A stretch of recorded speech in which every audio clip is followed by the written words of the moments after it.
मिफ्ता इस्माइल साहब, ज़ाहिर है तनकीद हो रही है हुकूमत पर और हुकूमत अपना डिफेंस पेश कर रही है। तनकीद इस बात पर भी हो रही है पाकिस्तान में जो साल हर साल से हुई कि प्राइवेटाइज ना करें जी, बेहतर करें इदारों को।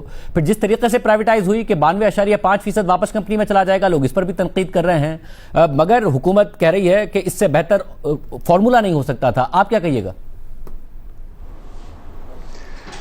देखिए, हमने 2013 में ये बात की थी कि पीआईए की निजकारी करने देनी चाहिए। उसके बाद से हम उसको ठीक करने की कोशिश कर रहे हैं और पिछले 12 साल में ठीक करते करते 400 अरब रुपए का और नुकसान कर दिया। हम 2-4 साल और ठीक कर सकने की कोशिश करते, 250 अरब रुपए का और नुकसान होता। तो मेरे ख्याल से ये ठीक करने वाली बात जो है ना, ये भूल जानी चाहिए। अगर हम ठीक कर सकते होते तो फिर हमने ये हालत में कैसे पहुंचाई थी। और जहाँ तक इसकी कीमत ठीक है या नहीं है, उसका तो अंदाज़ा ये लगा सकते हैं ना कि देखें, ये ओपन मार्केट थी। मुसद्दक जुल्करनैन साहब भी इसकी बिड कर सकते थे, मैं भी बिड कर सकता था, आप भी बिड कर सकते थे। और जो दूसरी पार्टी जो नहीं जीत सकी है, वो भी पाकिस्तान के अमीर तरीन लोग थे, वो वहाँ तक पहुँचे 134 अरब तक। उसके बाद उन्होंने खुद भी मुबारकबाद दी है। तो मेरा ख्याल से ये ठीक है। अब जहाँ पे हुकूमत को पैसे नहीं मिले, ये बात दुरुस्त है कि 10 अरब रुपए अभी मिलेंगे, 45 बाद में मिलेंगे, लेकिन आप देखें ना कि आप बेच क्या रहे हैं। आप बेच भी तो वो बिजनेस रहे हैं कि जो ये कर्ज हटाने से पहले साल के 70 अरब रुपया नुकसान कर रहा था। तो इस बिजनेस को कौन लेगा पाकिस्तान में, और तभी इतनी मुश्किल हुई है। तो मैं समझता हूँ कि देखें शादिर भाई, मैंने आज भी ट्वीट भी किया है कि ये हम पाकिस्तान में हर चीज़ पे बहस करते हैं, चांद देखने पे भी बहस करते हैं, लेकिन ये एक चीज़ जो है ये एहसन हुई है। और इस तरह सोचेंगे, एक बच्चा 4 साल से फेल हो रहा था, ये हुकूमत 4 साल से आई है, पहली मरतबा इस बच्चा पास हुआ है, तो हमको खुशी मनानी चाहिए। और ख़ास तौर पर जो ट्यूशन पढ़ा रहे थे इस बच्चे को, उसको भी मुबारकबाद देनी चाहिए कि ये बच्चा पास हुआ है। मुस्तफा साहब, आप खुद प्राइवेट सेक्टर से हैं, आपकी कंपनी ने इन हालात में भी बहुत अच्छा परफॉर्म किया, माजी करीब में और ग्रो किया। आप कैसे देख रहे हैं इस प्राइवेटाइजेशन को? बेहतर अंदाज में हो सकती थी, जो क्रिटिसिज्म हो रहा है वो दुरुस्त है, या आपके ख्याल में बहुत अच्छा हुआ है? शुक्रिया शाहजेब। मेरे ख्याल में मैं कंप्लीटली एग्री करता हूँ मिफ्ता साहब से। इसकी कई बार कोशिश हुई और नहीं हो सकी, और ये जो बात है ना कि इसको ठीक कर सकते हैं, हम ये तसव्वुर कर लेते हैं कि ये ठीक हो जाएगी, तो क्या इसके बाद आने वाली हुकूमतें उसको खराब नहीं फिर से कर देंगी? तो ये तो क्वेश्चन ही नहीं है। पब्लिक सेक्टर में एयरलाइन कहीं भी कामयाब नहीं है एक्सेप्ट मिडिल ईस्ट। तो मेरे ख्याल में जो मिफ्ता साहब ने बातें की हैं, उसमें मैं ये चीज ऐड करूंगा कि आप ये सोचें कि जब हम एक आईपीओ करते हैं तो हम उस इक्विटी को कंपनी के अंदर लेके आते हैं और अपना शेयर डिल्यूट कर लेते हैं। यहाँ भी यही हो रहा है कि वो जो पैसा कंपनी में जा रहा है, उससे गवर्नमेंट का शेयर डिल्यूट हो रहा है। और गवर्नमेंट को, जैसे मुफ्ता साहब ने भी कहा और आपने भी कल अपनी बात में भी कहा, कि गवर्नमेंट को टोटल 55 अरब मिल रहे हैं और उनके लॉसेस से जान छूट रही है। अब मैं एक चीज की तरफ आपको और तवज्जो दिलाना चाहता हूं, जो कि अब तक कहीं बात नहीं हुई। देखिए, एक चीज होती है weighted average cost of capital. 100 company के अंदर गवर्नमेंट को 10 बिलियन जाने के बाद 125 बिलियन जाएगा। 25 बिलियन तकरीबन इस वक्त उसकी एडजस्टमेंट जब कर लेंगे, जो इनके दो एक एसेट्स और लाइबिलिटीज हैं, उसके बाद 25 बिलियन के करीब उसकी इस वक्त नेट इक्विटी है। अगर हम डेफर्ड टैक्स को छोड़ दें तो टोटल इक्विटी हो जाएगी 150 अरब की। हम ये अज्यूम करते हैं कि देखें, अभी इस वक्त कंपनी लॉसेज में है, एक दिन में तो टर्न अराउंड नहीं होगी, 1-2 साल में 25-30 बिलियन पर ईयर का और लॉस होगा। अभी कल आपके प्रोग्राम में मोहम्मद अली साहब ने बताया कि जो बिजनेस प्लान है उसमें चौथे 5वें साल में जाके 500 अरब का रेवेन्यू होगा।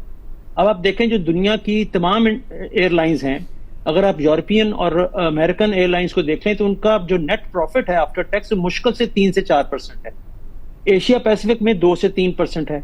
एयर इंडिया प्राइवेटाइजेशन के बाद अभी तक 9% लॉस कर रही है।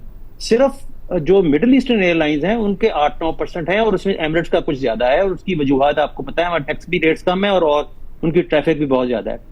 तो अगर इस जो तरीका होता है किसी भी इन्वेस्टमेंट को जज करने का, कि जो रिटर्न ऑन कैपिटल एम्प्लॉयड है वो weighted average cost of capital से ज्यादा होना चाहिए। तो मेरे हिसाब से इसका, अगर हम 150 अरब का इस पे और हमें कम से कम कर्जा लेना पड़ेगा इनको, इसके एक तो लॉसेस को कंपनसेट करने के लिए और इस एयरलाइन को मजीद बेहतर बनाने के लिए। और अगर ये 500 बिलियन पे पहुंच जाते हैं रेवेन्यू पे 4-5 साल में, तो इसकी ग्रोथ करने के लिए इनको कम से कम 19% का जो है ना रिटर्न ऑन कैपिटल एम्प्लॉयड चाहिए, जो कि अगर मैं 29% टैक्स गिनूं तो 28 अरब रुपया बनता है, जो कि 500 अरब पे 5.5% का मुनाफा है, जो कि कहीं भी एयरलाइन में नहीं है। तो इनके लिए तो एक बहुत बड़ा ये चैलेंज है मेरे ख्याल में इन्वेस्टर्स के लिए। तो हम इसको इस तरह से देखना चाहिए कि इन लोगों ने, और अगर लकी ग्रुप आता तो वो भी बहुत अच्छे बिजनेसमैन है, जिसने भी बहुत बड़ा मेरे ख्याल में चैलेंज कबूल किया है। और कौम के लिए ये इसलिए बहुत अच्छा है कि हम इन लॉसेस से जान छूट गई है, और हम इस एयरलाइन को इंशाल्लाह, ये मुझे उम्मीद है कि ये लोग रिवाइव कर देंगे और ये मुल्क के लिए बहुत बेहतर होगा।